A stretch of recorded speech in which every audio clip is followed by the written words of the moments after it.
સાહેબ ઇતિહાસની અંદર બે એક હરખી ઘટના બનેલી, પણ બેના પરિણામ કેવા આવ્યા એ જુઓ. સિકંદરે જ્યારે પોરસને કેદ કર્યો ત્યારે સિકંદરે પોરસને પૂછ્યું કે બોલ તારી સાથે કેવું વર્તન કરવામાં આવે. ત્યારે પોરસે જવાબ આપ્યો કે એક રાજા બીજા રાજા સાથે જેવું વર્તન કરે એવું વર્તન તમારે મારી સાથે કરવું જોઈએ. સિકંદરે પોરસને કેદમાંથી મુક્ત કર્યો અને પોતાના રાજ્યનો પ્રતિનિધિ બનાવ્યો. અને સાહેબ બીજી ઘટના, મહંમદ ગોરીએ આવી જ રીતે પૃથ્વીરાજને કેદ કર્યો અને એણે પણ પૃથ્વીરાજને આવો જ સવાલ કર્યો કે મારી પાસે તું શું અપેક્ષા રાખશો.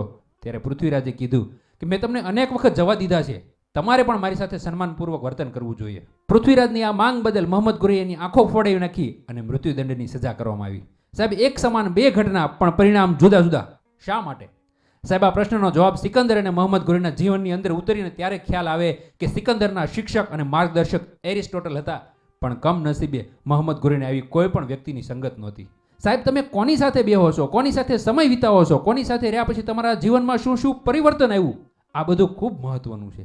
સાહેબ કોઈ સારી વ્યક્તિના સંગતથી પણ આપણા જીવનમાં ખૂબ પરિવર્તન આવે છે.